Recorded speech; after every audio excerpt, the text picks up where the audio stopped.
Stop it! Don't call him that! Amara's voice trembled through the church hall, cutting through laughter sharp enough to slice her heart in two. The white gown she wore shimmered under weak fluorescent light, but the whispers around her were louder than the choir. Look at her, one woman snickered, folding her arms. The poor orphan finally lost her mind. She married the madman of Achara Street. Another chuckled. From Chief Okafor's mansion to this, marrying a man who talks to the wind. God abeg. Their words stung, each one like salt on an open wound. Yet Amara stood tall. Her fingers clutched Jidenna's trembling hand, the same hand that once gave her bread when she had nothing. He stood beside her now, barefoot, wearing a faded white shirt and trousers that had seen too many rains. His hair was rough, his face calm, his eyes gentle. He smiled at her softly, as if the noise in the church didn't exist. As if he heard only her heartbeat. Amara, he whispered, don't listen to them. You're my peace. But peace didn't come easy that day. Even the pastor's voice faltered when he said, you may now kiss the bride. The congregation gasped. Some laughed. And when Jidenna leaned in to kiss her, someone shouted, she's kissing a madman. Amara's lips quivered, but she didn't pull back. She kissed him. Firm. Fearless. Her way of saying to the world, hello family. Welcome back. Before we continue, please, subscribe. Your support is what keeps these coming. Let us know in the comments where you're watching from. Together, we keep hope breathing. Back to our story. That morning had started with rain. Lagos rain. The kind that falls with thunder and gossip. Amara had woken up in a borrowed room, the scent of damp clothes and candle wax filling her lungs. She looked at the cracked mirror and whispered, today, I marry a man the world calls mad.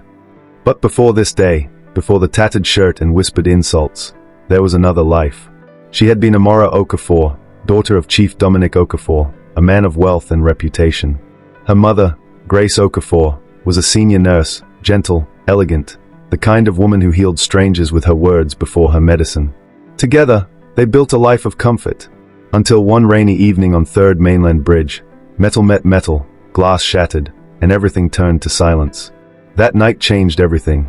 Her parents died instantly. Their car crushed under a container truck. Amara remembered standing under the hospital lights, their wedding rings placed in her trembling palm. Then came Uncle Chike, smiling, smooth-talking, promising to help her manage things. Within months, he sold her father's businesses, seized the house, and told her, go finish your nursing studies. Don't worry, I'll take care of everything. But he didn't. He took everything. By the time Amara realized the betrayal, her name was worth less than the shoes she wore. The gate to her father's mansion closed against her, and she found herself renting a single room near campus, a wooden door, a rusted fan, and a leaking roof that sang to her every night. And that's where she met him, Jidenna. He was the man everyone mocked. They said he talked to trees, laughed at clouds, and bathed in the rain. They called him the madman of Achara Street. But Amara saw something different, a man with eyes too kind for madness. The first time they met, she was sitting by the roadside crying after losing her scholarship money to a pickpocket. Jidenna appeared from nowhere, barefoot, carrying a plastic bag of bread.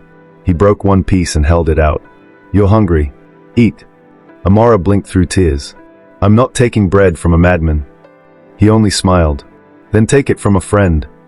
That was the beginning. Days turned into weeks. They shared laughter, stories, and the kind of silence that speaks louder than words. He guarded her when men mocked, shared food when she had none, and one night under the pale moonlight, she whispered, you're not mad, Jidenna. You're just misunderstood. He smiled faintly. And you, Amara, you're not poor. You're just passing through a test. She didn't know then how prophetic those words were.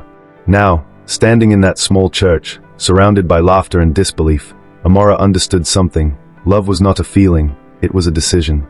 As she looked into Jidenna's eyes, she whispered, one day, they'll know who you really are. He smiled mysteriously. Maybe sooner than you think.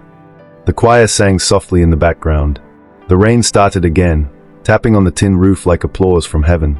The same people who laughed would one day kneel before the same man they mocked. But for now, all Amara knew was that she had chosen love, not logic. And that choice would shake the city.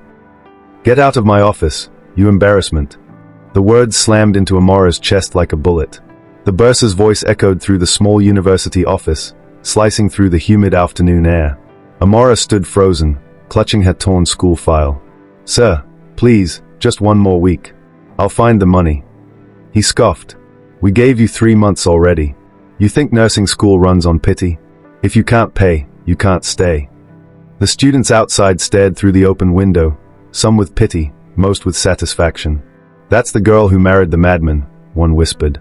She thought love could pay bills. Amara turned away, eyes burning, heart trembling. Her husband was waiting by the rusty gate, his torn slippers covered in red dust. He stood there with that same gentle smile, the kind that calmed her storm and enraged her pride all at once.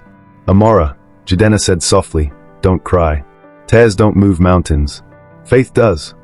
She wanted to scream. Faith doesn't pay tuition, Jidenna. The words burst out before she could stop them. I can't live on faith and bread forever. He only nodded, calm as the evening sky. I know, he whispered. Give me till tomorrow. That night, Amara sat outside their small apartment in Achara layout. The moonlight reflected on the puddles left by afternoon rain. From nearby rooms came the sounds of generators humming, pots clanging, laughter spilling through thin walls.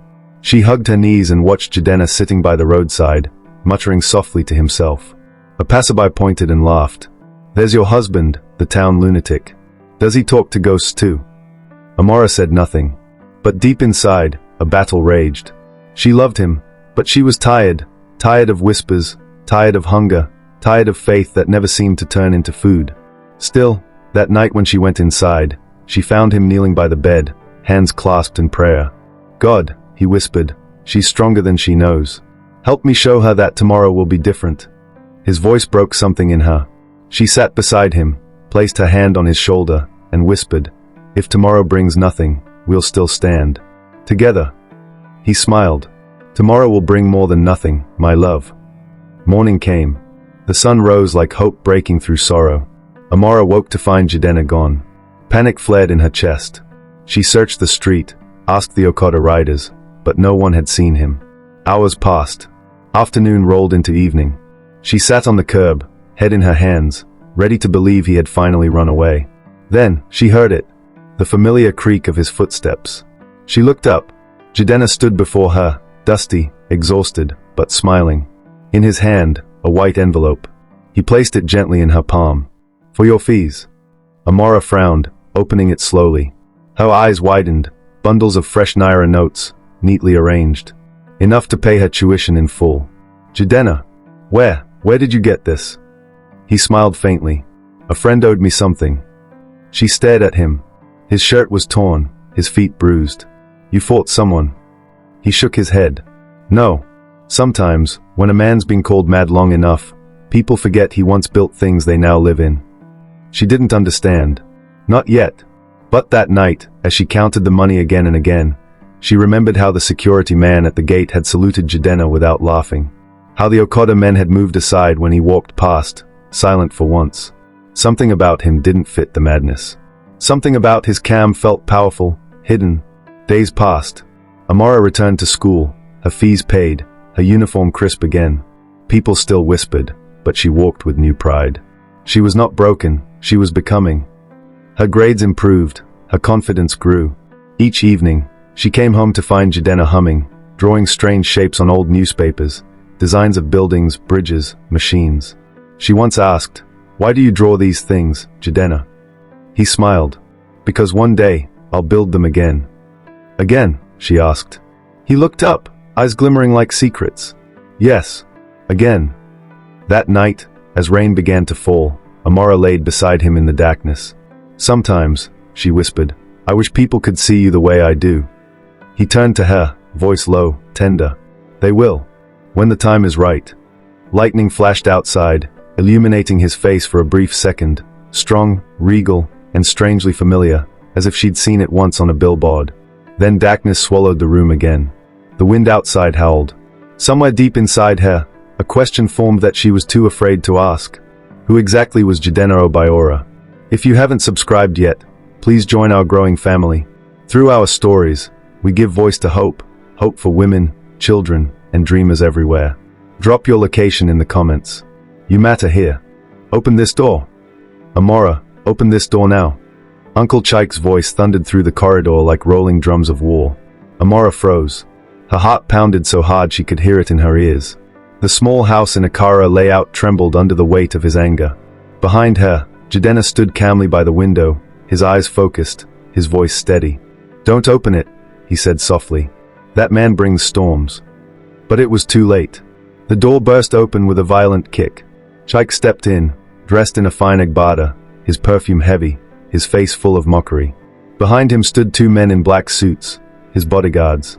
"So this is where you live now," he sneered, looking around the cracked walls and dusty floor. Chief Okafor's only daughter, sleeping beside a lunatic. "I warned you, Amara. You've disgraced our family." "Uncle," she whispered, "you have no right to talk about family. You took everything father left behind. Everything." He laughed, slow and cruel. "Took? I managed what your father built. You were too naive to understand business. I only protected what you couldn't handle." Amara clenched her fists. "Then why am I starving while you're driving a white stretch car?" He smirked. "Because, my dear, the world doesn't reward pity. It rewards power." Jidena moved forward slightly, his voice quiet but strong. "You should leave." Chike's laughter filled the room. "Ah, the madman speaks. Tell me, do you back too?"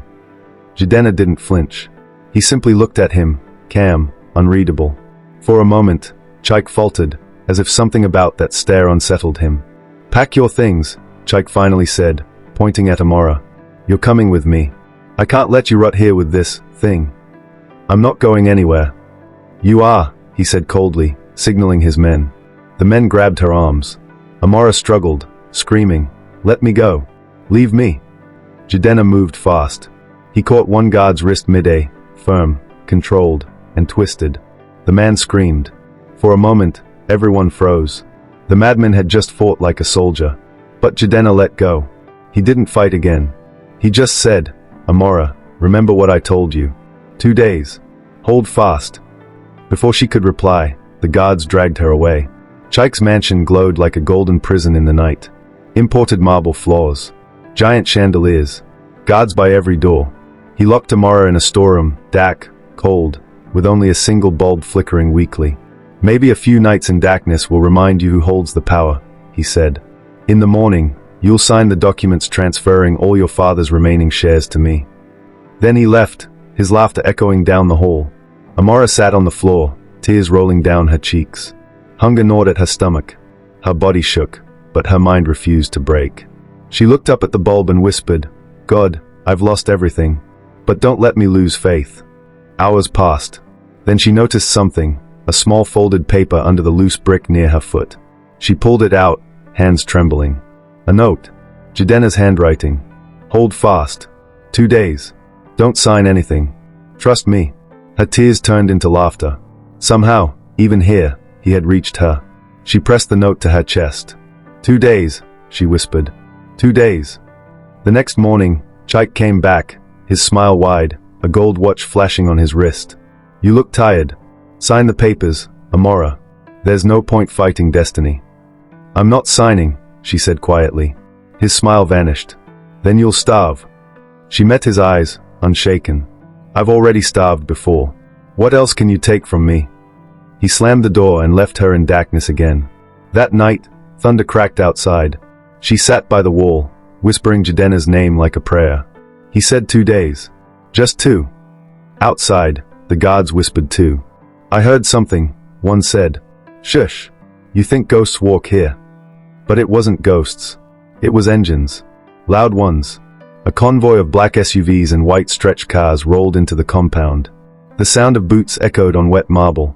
Inside the storeroom, Amara lifted her head, hope flickering like light through a cracked window. She didn't know yet, but the world was about to turn upside down. If you haven't subscribed yet, now's the time. Join our family of dreamers and believers. Through these stories, we remind the world that love, faith, and courage still win. Drop your location in the comments. You belong here. Open the gate. The guards at Uncle Chike's mansion froze as the sound of engines roared outside, deep, powerful, unending. A white stretch car led the convoy, followed by 6 black SUVs with tinted windows. Their headlights pierced through the Lagos night like judgment. "Who are these people?" one guard whispered, peeking through the metal bars. Before anyone could answer, the gate swung open. Men in dark suits stepped out, clean, organized, efficient. The kind of men who didn't knock twice. Then he appeared. Jidenna. But not the Jidenna they knew. He was clean-shaven now, his hair perfectly trimmed. The madman's rags had vanished, replaced by a navy blue captain's suit, gold-plated cufflinks gleaming against his crisp white shirt. His shoes shone under the floodlights. His presence silenced the compound.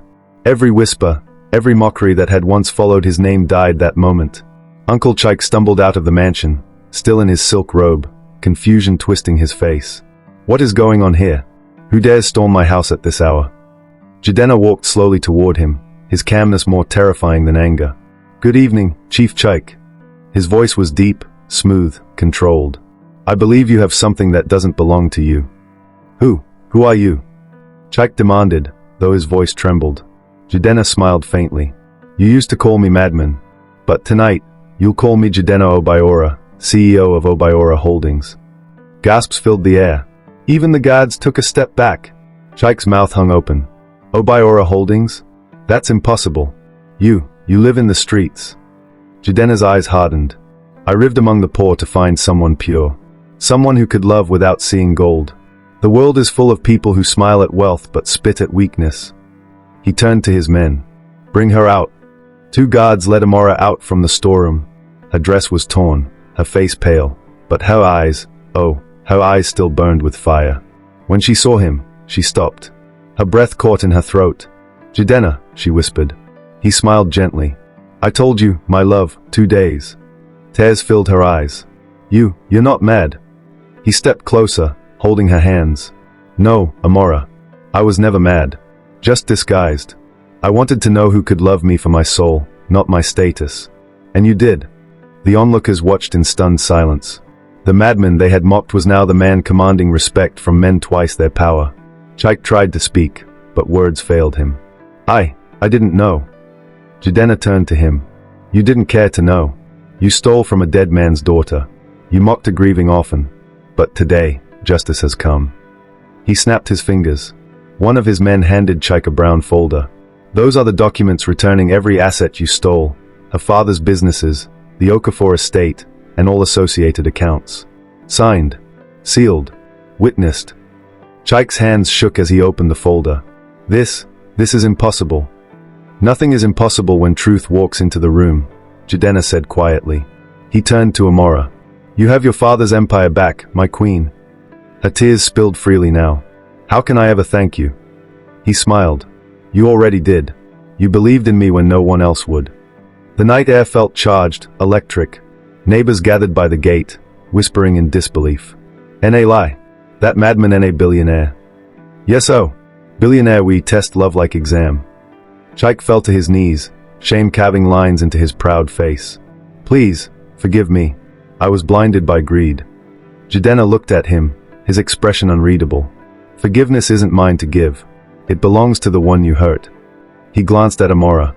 She hesitated for a long moment, then said softly, I forgive you, uncle. But I will never forget. Jidenna nodded approvingly. Mercy with memory, that's true strength. He turned to his men. Take her home. As the convoy rolled out of the mansion, Amara sat beside Jidenna in the white stretch car. The leather interior gleamed, the scent of imported cologne filling the air. She looked at him in awe. You really fooled the whole world, she said quietly. He chuckled. No, Amara. The world fooled itself. They believed what they saw, not what was real. She smiled, resting her head on his shoulder. Then maybe I was blind too. He took her hand, his voice low and full of warmth. No, my love. You saw me when everyone else looked away. That's why this, he gestured at the world passing outside, all belongs to you too. Outside, the night gave way to dawn. The first light touched the horizon, painting the city gold. The orphan had married the madman. But the madman was a billionaire. And now, the world would never be the same. Madam, welcome home. The words felt like music in Amara's ears as the iron gates of Banana Island swung open, revealing a mansion that shimmered beneath the Lagos sun. 12 staff members lined the driveway, dressed in neat black and white uniforms. A white stretch car rolled to a stop in front of the fountain, its spray glittering like diamonds. Jidenna stepped out first, dressed in a white agbada with gold embroidery, the sunlight bouncing off his gold-plated wristwatch. Then he turned and offered his hand to her, his wife, his queen. Amara Obiora, he said softly. Welcome to your new life. For a moment, she couldn't move. Her throat tightened, eyes stinging with tears. Just months ago, she had been mocked for marrying a madman. Now, those same lips would whisper her name with reverence. She stepped out slowly, her simple blue dress fluttering in the soft ocean breeze. The marble floor beneath her feet felt unreal. Every tile, every polished surface reflected her journey, from ashes to grace. She looked at him, still trembling. Jidenna, I don't understand. How did all this happen? He smiled gently. When you met me, I was testing the world. I had wealth, power, everything, but no peace. I wanted to see if love could find me when money hid its face. And it did, she whispered. It did, he said. You passed the test the world failed. Inside the mansion, Amara's world expanded with every step. Chandeliers hung like floating stars. The air smelled of roses and cinnamon. On the wall, portraits of her parents, restored and framed, watched over her with quiet pride. Jidenna's voice broke through her tears. I promised you I'd bring your father's legacy home.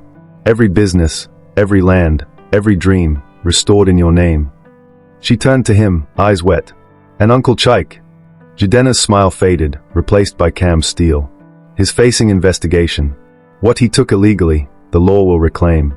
Justice must walk before mercy sleeps. Amara nodded slowly. That's all I wanted, to see truth stand tall again. He took her hand. Truth doesn't just stand tall, my love. It walks beside those who never bow. That evening, the house filled with music, laughter, and prayer. Mama Binta, the old cook, danced joyfully in the courtyard. Ah, Madam Amara Don turned big Madam O.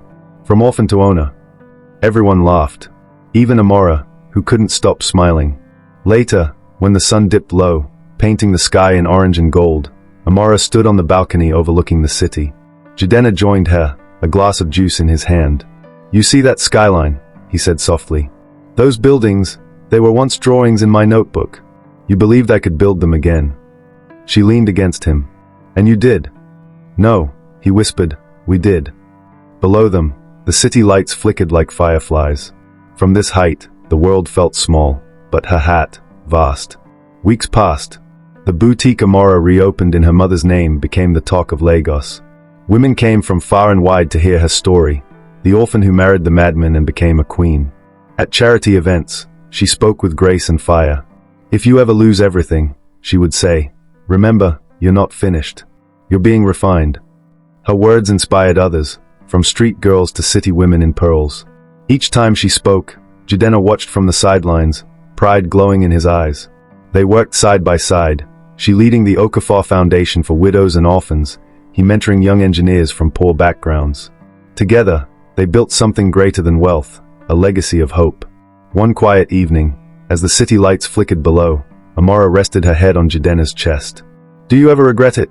She asked softly, pretending to be mad. He chuckled. No, it's the best decision I ever made. Madness led me to love. Disguise led me to truth. She smiled. And what about you? Do you ever wonder why God made our paths cross? He looked out toward the horizon. Maybe to show the world that love isn't about what you see, it's about what you choose to see. She held his hand tighter. Then let's keep choosing each other. He kissed her forehead gently. Always. The night wind carried their laughter into the sky. Somewhere beyond the walls of Banana Island, children sang her story in the streets. The poor found faith again. The broken dared to love again. The orphan who once begged for mercy now built mansions of hope. The madman who was mocked had become the nation's symbol of grace. And together, they proved one timeless truth. True love doesn't bow to pride or wealth. It rebuilds what the world tried to destroy.